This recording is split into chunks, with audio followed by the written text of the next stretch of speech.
Knowing how hard it is to be a business owner and having to go through many challenges to get to the next level, it was necessary for me to find out what challenges business owners in my neighborhood came across and how they overcame their challenges. So I decided to go around the neighborhood interviewing some of them. Listening to their amazing stories and sometimes talking to them for hours at a time, I found myself sharing my story too, so I thought I would share it to all of you as well. Personas que tienen ese sueño de algún día tener su propio negocio. Bueno, el consejo es de que si tienen un sueño, lo lleven a cabo. Persevere. Siempre va a haber muchos obstáculos. Voluntad y trabajar duro para poder alcanzar las metas que uno tiene. Empeño más bien en la fe al trabajo. Las ganas de trabajar, o sea que Ganas de trabajar, exacto. usted le hizo puro trabajo. Puro Trabajo y aquí tiene su negocito. Necesita trabajar duro, se necesita echarle ganas para ahorrar un buen dinero y luego pues decidirse uno, porque mucha gente tiene miedo, pero no, hay que echarle ganas. Oiga, tengo que trabajar 24 horas aquí para demostrar camino. Yeah. ¿Okay? Entonces, Mucho trabajo. mucho trabajo. Hay que perseverar hasta que se logre el éxito, siempre y cuando que haya una posibilidad. Si usted venció aquel obstáculo y todavía hay una posibilidad, vamos adelante, hay que seguir. O sea, aprendiéndome el trabajo de los lavaplatos, cocinero, ayudante de cocinero, ayudante de grill, y es todo lo que se necesita saber, el empeño. Primero que sabe educación. Aunque sea de rancho, que tenga educación. Educación. ¿Qué tiene educación? No necesito billetes. Abierto negocio, no necesito billetes. No necesita billetes. Tienes que tener educación. Que tú tienes educación, puedes hacer todo. Yeah. Que eviten experiencias costosas, busquen asesoría profesional. ¿Por qué? Porque estas personas profesionales lo guían de tal manera que evitan esas experiencias muy costosas. Echándole ganas, sobresale uno adelante, pues. Ahí está. Ya lo escucharon. No fueron a la escuela. Tienen su propio negocito aquí en el barrio de La Villita y ahí están, echándole ganas y saliendo adelante. Son sus propios jefes y como que no se puede. Aquí está una muestra más de que se puede hacer. Échenle ganas, ustedes pueden, son de aquí, pueden, echen. Si no les gusta en un lado, busquen en otro.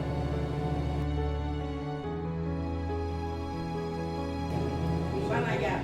El que busca, encuentra.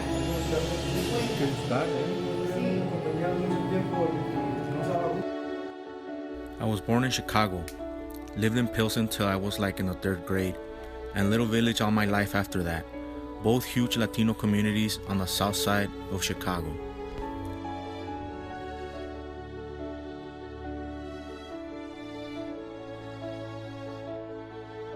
Like many others in the neighborhood, my parents immigrated from their homeland looking for a better future where they could raise a family and live the American dream. It wasn't easy for them. They had to overcome many obstacles, including language, culture, and getting used to living in a big city since they came from a rural region of Michoacán, Mexico. With focus and determination, they worked hard and achieved their goals of home ownership, providing me with a better education opportunity that they ever had, and in time became U.S. citizens, setting an example not only for our family, but for many others in the community as well. Even though my parents had given me the opportunity of a higher education, truth is, I always knew I wouldn't go to college because I couldn't wait to graduate high school so I could start working and hitting goals just like they had done. Plus, I didn't even know anyone around me that had gone or was going to college. I just saw people working hard to reach their goals. That's what I saw around me. That's the only thing I knew. Seemed like not one day after I graduated, I started working for the same landscaping firm my father had worked for all these years. That same company that had given him the opportunity to reach all his goals. I was very excited.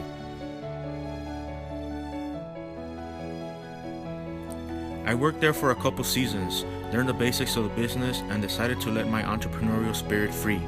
I convinced my father to join me, and our family business was born.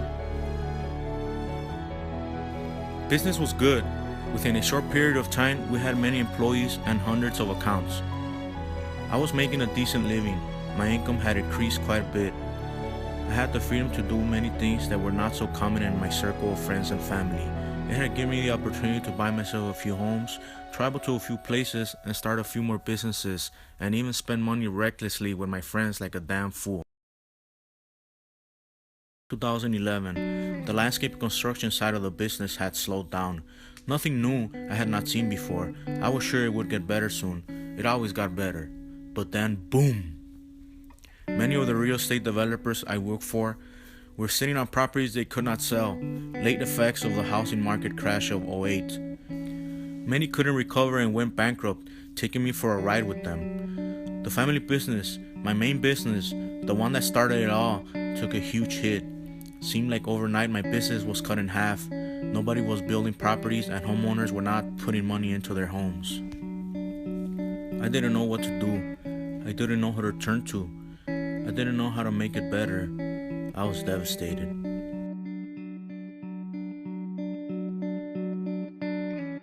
I turned to family, but they couldn't help me. All my family came from the same place, a farming community in Mexico. They knew nothing about business or finance.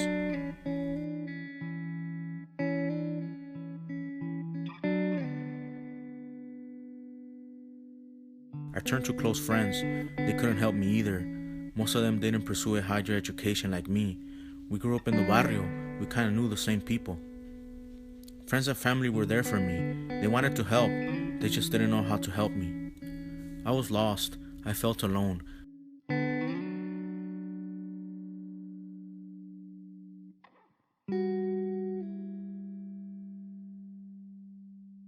I thought, maybe if I had gone to college, or maybe if I had only focused on one business, maybe this and maybe that. I spent days just thinking what I could have done different. I was stuck. I couldn't move forward. I went into a bad state of depression. I had lost focus of everything now.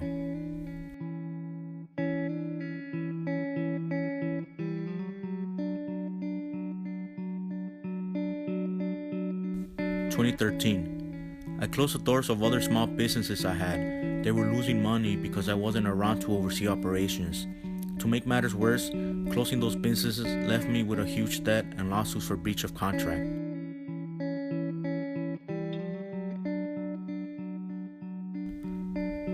The only thing I had left was a landscape business, and that was only due to the fact that my father, with his limited knowledge of running the business, kept it running somehow. I was pretty much non-existent by then. If it wasn't for him, I probably would have lost that too. 2014 was a real bad year for me. There were days where I would be lost in my own thoughts.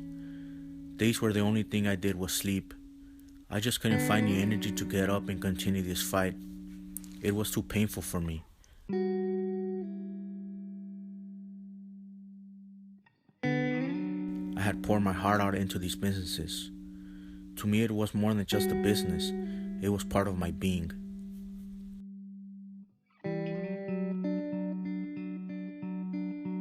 I had failed employees that were mostly friends and family. I had failed myself. I had failed. I felt the weight of the world on me. There were many days where I contemplated suicide. I had hit rock bottom.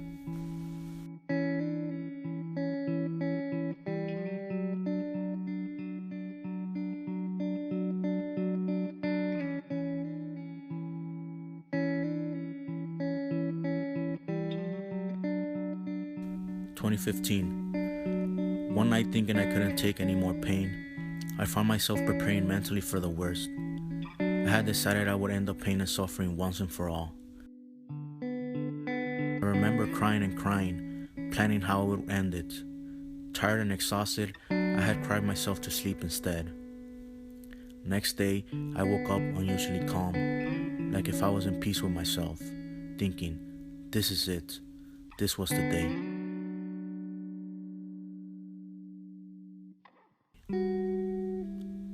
Questions started popping up again. I thought, is this really it? Is this the way you are going out? I thought about those questions for several days. The thought of starting all over again came into mind. I questioned if I could redo it, if I could pull it off one more time. I started thinking of how my business journey had all begun, the steps I had taken to achieve one goal after another. Positive memory after positive memory started flowing. I started to think about everything I had achieved. Those thoughts were the spark that ignited me. Yes, I had hit rock bottom, so I felt the only way for me was up. Now I was desperate, but desperate to find help, to find the help I needed to get out of this deep hole I was in. I slowly started to pick myself up. I started doing whatever I thought would help me. I read and watched anything I could get my hands on related to business and motivation. I watched hours and hours of YouTube videos, of TED Talks, motivational speakers, business persons, you name it, I probably did it.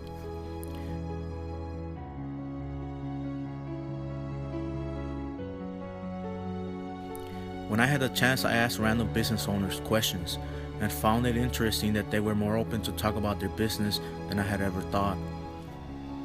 One day I came across a person online that pointed me to a group of entrepreneurs here in Chicago that met once a week to share their personal and business stories, including their downfalls. I went to take a peek and I was hooked. I liked what I saw. I met with people from many fields of business, including seasoned entrepreneurs, accountants, nurses, real estate agents, life and health insurance agents, and even lawyers. I quickly realized that I was not alone, that my problem was very common, and that even people with a higher education ran into problems because they didn't teach some of the stuff that we were learning from each other in school. I instantly connected with a few people that like me were first-generation business owners, that just like me had learned the hard way, without the guidance of people that had any business or finance knowledge. I learned a few tricks on how to increase my cash flow, how to manage my debt and expenses, how to protect against loss of income and protect any assets I had. I learned to save money and prepare for emergency expenses.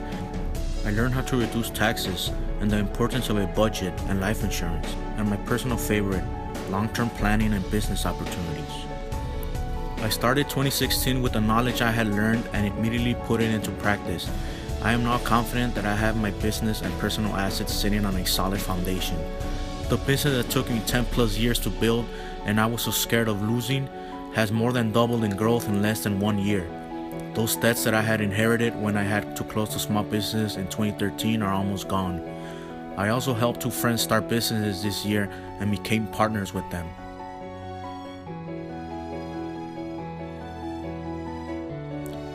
And to top it off, my Cubbies won the World Series. Yeah! Yes, it's been an amazing year. Life-changing, I should say. Now I'm eager to teach what I have learned. I have become that person that I look for in friends and family that I could not find when I was in trouble. I have become that mentor, that guy that I never had. Because I'll be damned if I let anybody go through what I went through just because they didn't know there were people out there willing to help.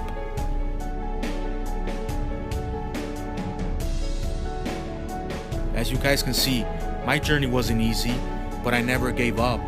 I hit rock bottom, but I got back up. I now feel it's my mission to guide, motivate, and educate as many people as I possibly can on this matter. So please don't make the mistake of waiting till it's too late. Don't make the mistake of thinking we may not be able to help you. I know we are always looking to better ourselves. I know we are always looking to reach a goal. And because I know that, we are here to help you along the way. We are nothing more than friends helping friends. We are nothing more than people helping people. But together, united, we will rise.